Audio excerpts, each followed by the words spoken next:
Hi, it's Chris Watkin here, and I'm with Neill, the boss man of Ewemove, who has a self-employed estate agency model with over 120 territories around the UK. Nick, why do you think estate agents are so scared to go from employed to self-employed estate agency? Talk to me.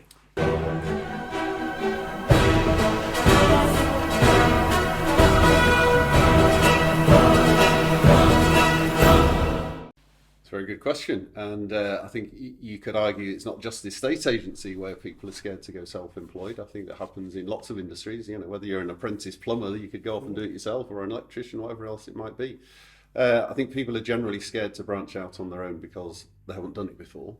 It could well be that the network of people around them, family and friends, are telling them that they'd be crazy to do it because why take the risk?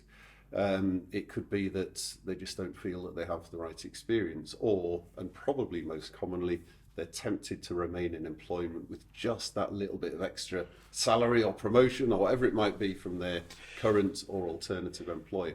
And I can say that because I've been through exactly that same decision. Isn't it interesting? I was talking to a chap called James the other day who said, I think the best thing for my family is to stop where I am in my job.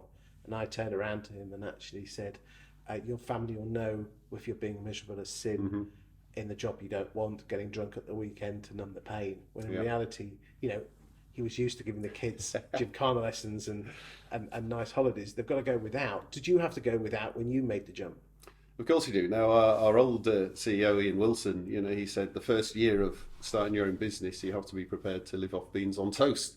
And whether you start more quickly and more actively, then that's fine. But you have to be prepared to make a sacrifice. And I think you can talk to anybody in your network, down the pub, friends, family who've started their own business. They will all tell you that in the first year it was all about give. You're building something which will pay you back in the future. And if you try and take too much money out of the business early days, it's not going to survive. What do you think people are actually fearful of? I think they're fearful of failure. And they're fearful of financial risk as well. Okay. And that failure is reinforced from a lot of sort of societal views about what is the right thing to do. It's go and get a job and go up, climb the greasy pole, get promoted over the years, and then get a pension and happy days. So people are happy with those kind of moderately good lifestyle choices and outcomes that they can achieve by doing that. Done it myself, so I can say. I mean, you had a pretty decent job, You had a family. You had a decent. I'm sure you had a big mortgage at the time. How did you get over your fear? Well, I'd worked in corporates for many years doing different jobs, and I just got fed up with the politics and all this kind of stuff. So I was earning a good salary. Don't get me wrong. So when I started the Ewemove franchise, I thought to myself, well, I'm probably going to be earning about a third of what I was earning before. Okay. But on self-employed, taxation's different. So of course, your actual take-home salary isn't quite so effective.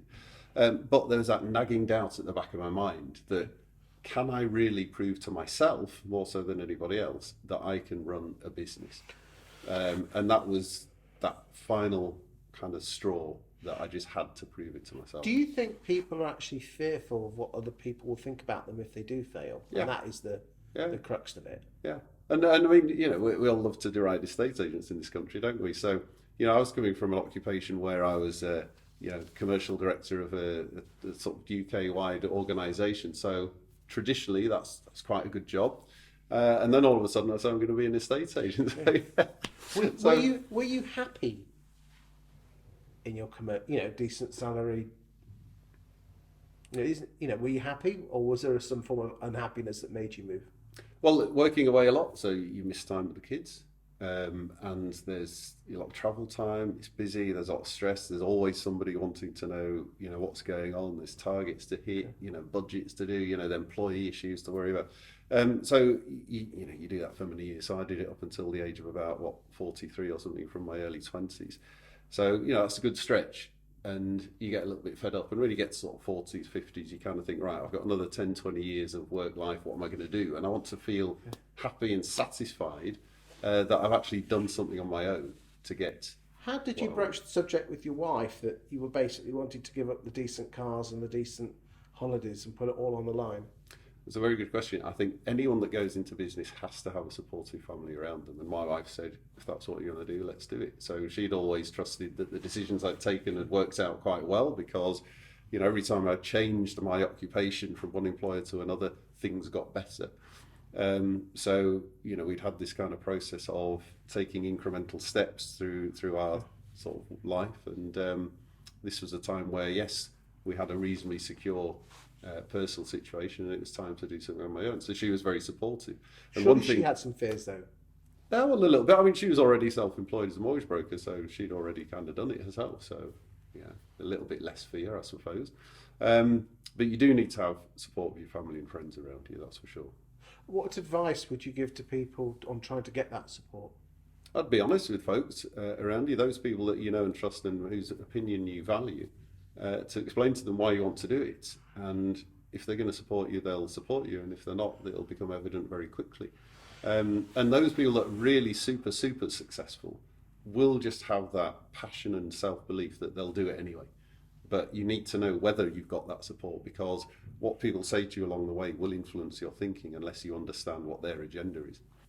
Isn't it funny in life that our expenditure tends to rise to our income? It does, or just above. So what did you have to go without when you made the jump? To be honest, I didn't really live an extravagant lifestyle. Apart from I do like cars, so you know, chop the car in for something a little bit more appropriate to an estate agent. But otherwise, you know, we didn't have huge amounts of sort of debt or mortgages or anything like that. So it was a case of, as long as we can keep the household bills turning over and bring a little bit of money in for the beans on toast, then we're good to go. What would you say to anyone who's standing on the edge of the cliff deciding to make that jump? Well, I would change the question slightly to say, if you ask anyone that's done it before, would they go back to employment? The answer will be no. So therefore, everyone that's done it before you doesn't want to go back to employment, and they're happy doing what they want to do. So therein lies the answer. You should just get on and do it. And what if you do fail? Well, if you lived in America, you'd be a hero, wouldn't you? So everyone say, you know, you haven't really tried properly unless you failed. It's like Michael Schumacher always used to crash his cars on practice day because he was finding out where the limit was so that he could win in the race come race day. So there should be nothing wrong with failure. As long as you've given it your all, you will learn a huge amount, and you'll then be able to start again, brush yourself down, start again. You know, Alan Sure, I mean, there's loads of multi-millionaires who failed in numerous businesses, but they learn and they get it right in the end, if you've got the self-belief to do it. Do you think we're too fearful of what other people will think about us? Yeah. But actually, I think that's turning with... there's a lot of talk these days about recognising mental health and all this kind of stuff. So rather than try and put people down all the time, I think we are moving society to a more supportive society, which is a really good thing. And if somebody does fail, it's a case of, okay, well, let's not chastise the individual or say they're daft or stupid or they shouldn't have done it. Let's understand the journey they've been on, what they've learned from it, and what they're going to do next. Thank you for your time today. You're welcome.